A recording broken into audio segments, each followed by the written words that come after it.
This is Yehoshaphat Oliver, and this evening I want to read out a letter, a public post written by Rabbi Michoel Green, who I'm acquainted with, and I certainly know from Facebook, and very sadly, a member of the Chabad community who is in fact Rabbi Green's brother-in-law passed away. Rabbi Shalom Gurovich, originally from Melbourne, Australia. So, Rabbi Green, his brother-in-law, has posted this article, and I think everyone should share it, and I will read it out here. Long overdue introspection. So, sorry, to make clear, the date today is April 4th, 2020. And it's now already Yud Aleph Nisan. That was Yud Nisan. So the heading is Long Overdue Introspection. This article is dedicated in loving memory of my dear brother-in-law, Rabbi Shalom Gurovich, who passed away today, Shabbos Parashas Tzav, 10th Nisan. Trigger warning. For the past few weeks, I have been hesitating to share these thoughts. I feared sounding insensitive to the suffering of our community at this time. However, I feel that time is essential. I must share this vital message now to prevent more loss of life. Consequently, I cannot remain silent any longer, as too much is at stake. Unfortunately, my message is certain to enrage numerous indoctrinated individuals in the Jewish community who adhere blindly to public health policy. All who are open to objective dialogue are encouraged to read on. Please read until the end before reaching conclusions. This is not about gloom and doom, but shares a message of hope, positivity, and constructive solutions. Also, my intent is not to point the finger at any one individual, but to a communal lapse for which we are all equally responsible. With a heavy heart, I write these words, grieving for those who perished, praying for those who are stricken, distraught over the trauma and uncertainty. Judaism behooves us to dig deeper. This virus is no coincidence. Cataclysmic collective suffering reveals a dire need for collective introspection. And in the first footnote, Rabbi Green quotes the Rambam, Laws of Fasts. So there, the Rambam says, it's very well known, it should be publicized more, that whenever there is a calamity that befalls a community, there should be an introspection. The community should consider what they might have done wrong to cause this calamity. And by repenting, by doing tshuva, they can fix, they can overcome, they can nullify the decree, the calamity that has befallen them.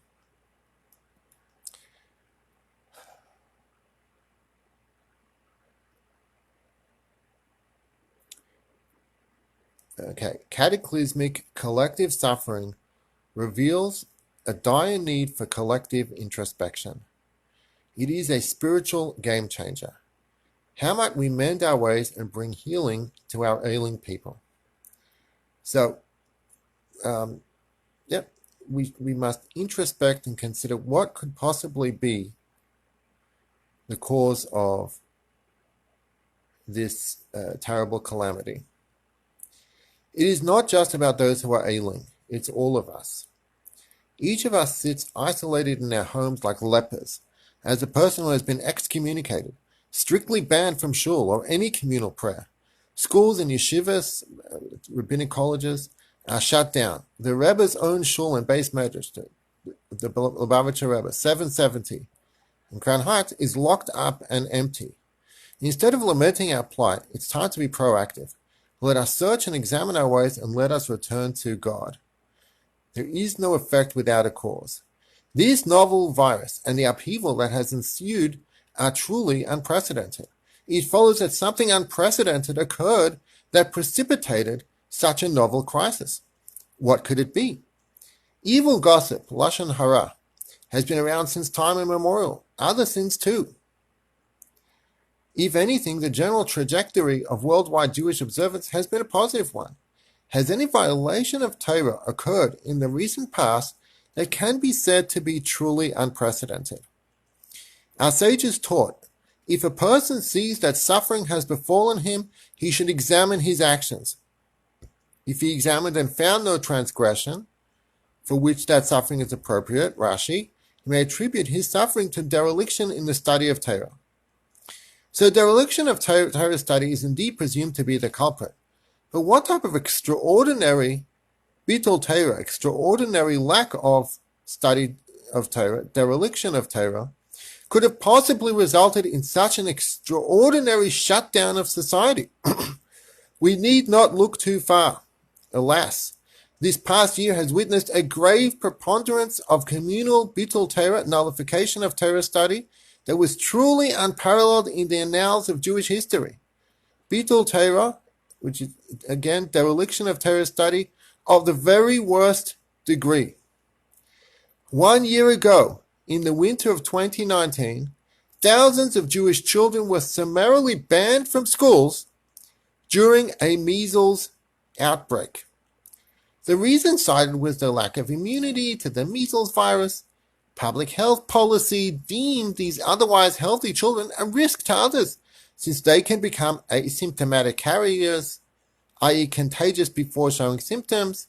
Of course, this can occur in any child, but the unvaccinated are presumed to have a higher risk of contracting the virus than their vaccinated peers. Sadly, a great many Jewish schools went over and beyond state requirements and expelled unvaccinated students even when there was no outbreak in their local zip code. In Crown Heights, the Chidon, the contest, it's essentially a Bible contest for the Hebrew Bible, contest for children studying Torah. The Chidon banned children from attending an educational event for which they had prepared for months, even though the Department of Health had not required such action. Even worse, some of these children were en route from overseas when the Chidon organizers notified parents. When the children entered the event during davening, they were publicly humiliated and physically ousted from shul. No one protested this egregious act of public humiliation. Furthermore, even after the measles outbreak concluded, many of these children were still not permitted back to school. Sadly, the rabbinic leadership of New York and elsewhere regarded these families as outliers, deserving of marginalization, scorn, and derision. Their children were seen as public dangers, unworthy of attending school, camp, or any other public event. Numerous synagogues adopted abusive policies banning unvaccinated families from attending shul. Some communities even banned unvaccinated women from using the mikveh. And to be clear, a Jewish woman who hasn't gone to the mikveh and still menstruates is forbidden to have relations with her husband. So that's an extremely harsh measure. Then, on the 13th of June, the New York State Legislature passed a draconian law eliminating religious exemption to mandatory vaccine schedule, effectively banning 10,000 Jewish children from ever attending school again in New York. This drastic move was met with zero resistance on part of the Jewish community. Nary a protest was heard. In fact, numerous prominent rabbis praised the bill and had originally petitioned their state assembly to pass it. The problem here is obvious. Halacha, Jewish law, does not permit excluding a healthy child from school. The leading halachic authorities on medical matters in our times ruled conclusively that healthy, unvaccinated children may be excluded from school only during an actual outbreak of a deadly disease. The 2019 measles outbreak was declared over in New York State this past September. So by what right were these children still banned from school in the fall of 2019 and beyond? Could it be that this lapse of rabbinic leadership in 2019 laid the groundwork for the feared virus that has been aptly dubbed Covid-19, i.e. the coronavirus disease of 2019? Moreover, children were barred from school even if they indeed had immunity to measles, or were vaccinated for it, but were simply missing the mandatory hepatitis B vaccine, which is an STD, clearly posing no risk for children in Orthodox Jewish day schools and yeshivas, rabbinic colleges. Even those poskim, those rabbinic authorities who permitted schools to ban unvaccinated children, even when there is no outbreak, did so only provided the community sets up new schools to accommodate all children, including the unvaccinated. Alas, no such schools were ever set up anywhere in New York State. Instead, some parents capitulated and vaccinated under duress.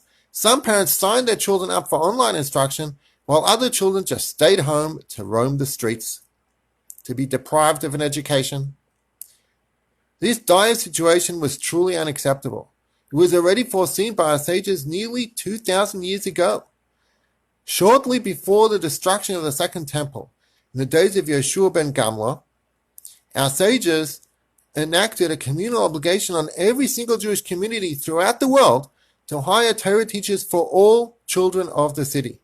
Any city that did not comply and did not have school teachers for all its children was to be duly excommunicated until it would comply with our sages' ordinance, since the world only exists in the merit of the breath of the mouths of Jewish school children, a breath that has no sin, and so on.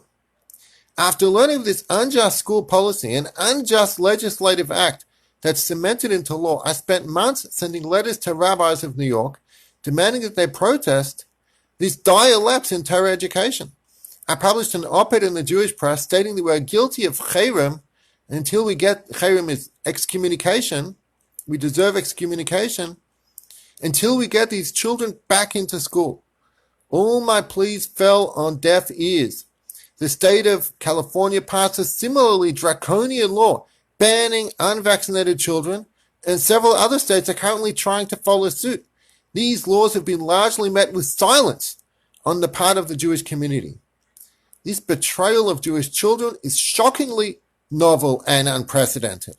Could it be that by banning thousands of healthy Jewish children from school, we have rendered our communities guilty of cherem, of excommunication, for being in violation of our sages' communal obligation? And consequently, the social isolation imposed in response to this novel coronavirus is a communal excommunication of sorts. Even worse, could it be that by unjustly banning Jewish children from joining their peers in Torah study, we have shaken the very foundation of the entire world? And consequently, the world's economy is in collapse, and uncertainty has left billions of the world's inhabitants distraught and panic-stricken. Can it be that the elimination of the vital merit upon which the world exists, that is, the breath from the mouths of Jewish school children, has left us all vulnerable to a disease which threatens to take away our breath? We've deprived the world of the precious breaths upon which it owes its existence, and now people cannot breathe. Is it just a coincidence that the nation's hardest hit hotspot of coronavirus cases is the very state in which 10,000 Jewish children were unjustly banned from learning Torah? Please don't counter that these children were still able to learn Torah from home or elsewhere. Our sages used the phrase, "Tinokes shel beis rabban," children of their teacher's house. Learning at home or online is not called beis rabban, meaning to say, there's a special value when children learn from teachers, and in this case, these children were deprived of the ability to learn from teachers. There's yet another Talmudic clue into the eerie chain of events. Our sages taught, whoever neglects the Torah in wealth will ultimately neglect it in poverty. And if you neglect the Torah, there will be many more causes for neglect before you. This time last year, we were in a position of wealth. There was no state law unjustly banning children from school. Moreover, we had a relatively benign outbreak of a once commonplace childhood illness that sickened over 1,200 people, all of whom recovered with no mortality. Yet we faltered in panic and dread and precipitously expelled thousands of healthy children from school. We never corrected this breach, even after the so-called outbreak was over. So now we find ourselves in a position of poverty. A real outbreak has come our way with dozens of thousands sick and thousands dead. All of our schools are shut down with no plans of reopening. Last year, we neglected the Torah study of 10,000 children. Now we are faced with the reality of bittul Torah, neglect of Torah, albeit justified, of hundreds of thousands of children. Where do we go from here? How shall we proceed? I received numerous notices about Sifrei Torah being written, Torah scrolls being written, Mashiach and Geula study groups to study about the redemption, the Messiah, Lashon Hara groups, about the sin of gossip, all in the hope of averting this dreadful decree. This is all wonderful, but in my humbled opinion, it ignores the elephant in the room. How can we correct the breach in the Torah study of Tinokos Shel Beis Rabban, Jewish school children, that we inflicted upon ourselves? Don't despair, there is hope. Our sages have an answer for this too. The previous teaching in Ovis, in the Ethics of Our Fathers, addresses it directly. Whoever fulfills the Torah in poverty will ultimately fulfill it in wealth. Now is the time to rededicate our efforts to fulfill the Torah, even in our present state of poverty. How can we endeavor to uphold Torah study of all Jewish children, even in our present state of social isolation? Here are some vital steps that can be implemented right away. Rabbis of New York and elsewhere should unanimously declare that every Jewish child deserves an uncompromising Jewish education, irrespective of state vaccine schedule compliance, finances, or any other halachically unjust reason to prevent a child from attending Talmud Torah, a proper Jewish school. Number 2, rabbis and headmasters should make public apologies to all children and families whom they hurt with their words and actions, especially children who suffered humiliation, scorn, and isolation. Number 3, all children in the community should be invited to participate in any Zoom classes that schools are currently offering. They should all be furnished with computers, accoutrements, and online resources that were afforded to their peers. All rabbis shall call their legislators and vehemently protest the state policy that bans unvaccinated children from school in profound violation of our religion. Furthermore, they shall call upon all adherents and community members to likewise voice their complaints to the legislature. It is obvious that if the Jewish constituency were solidly opposed to the law, it would be repealed at once. Community members shall resolve at once that when Hashem has mercy on us and ends this plague, they will not rest until every single child is back in school, or at least that temporary learning programs be put in place for these children who have been wrongly marginalized until the law is repealed. These programs shall be supported by the entire community as required by the original rabbinic decree for the past 2 millennia. The entire Jewish community worldwide should resolve to never disparage or isolate a family because of their medical choices ever again. Number 7, we shall all declare once and for all that we are one inseparable people, mutually responsible for one another. Most importantly, we share responsibility for all Jewish children everywhere, and especially those in our own communities. With prayerful wishes for healing and redemption now, Rabbi Michoel Green. And I'm just going to read out some of the footnotes here. Footnote 2 says, quotes, Eicha Lamentations, that Nachbasa Drachenu, let us search our ways, V'nachkaira, let us investigate, V'nashuva ad Hashem, and return to Hashem.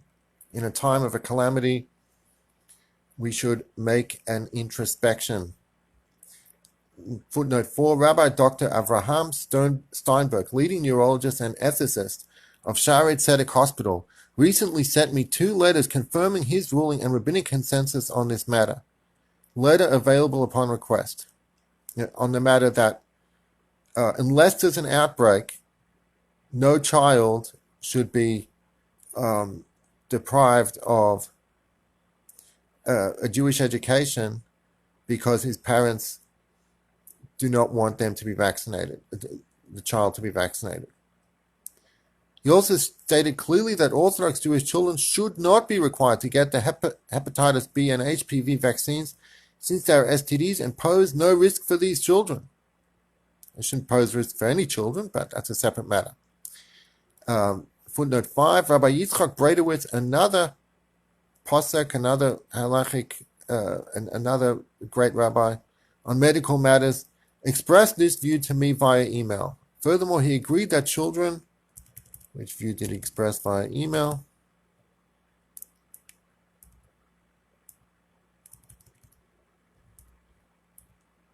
He expressed the view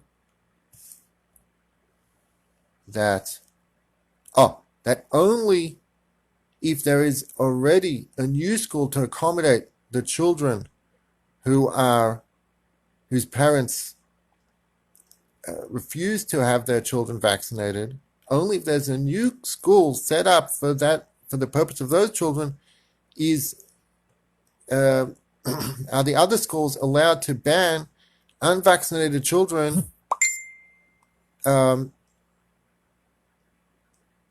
if there is no outbreak.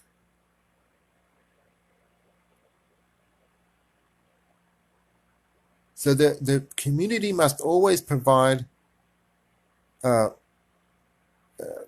resources for all children to be vaccinated.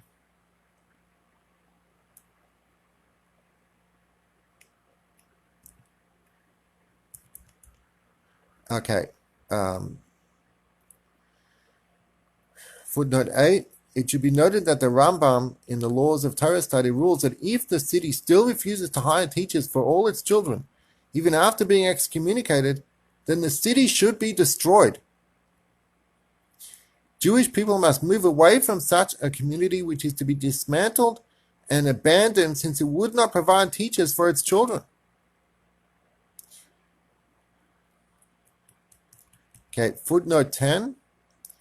Corona means crown. Tragically, Crown Heights, a community that banned at least 500 children from school this past year, happens to be one of the hardest hit neighborhoods in New York and perhaps in the entire nation. Metaphorically, the Torah learning of children is the crown of our people. Have we erred catastrophically by debasing our crown, thereby inflicting a corona disease, a crown disease upon our people? On a positive note, this plague seems to only endanger adults. Children, the most precious members of our community who were innocent all along, seem to be spared from the risks of this disease. Footnote 11. It should be pointed out that when 10,000 children were banned from school, no one came to their aid to provide resources for them to continue their studies online, as was done for all the children in school who were recently sent home as a result of the current coronavirus. No one provided them with laptops and Zoom technology to enable them to join their class. No one seemed to care that these hapless children were forced out of school with no alternatives.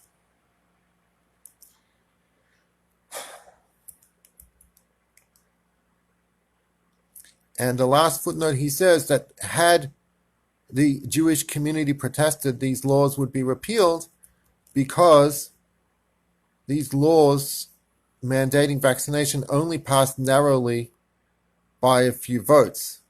So what that means is that the large Jewish community would have a very powerful impact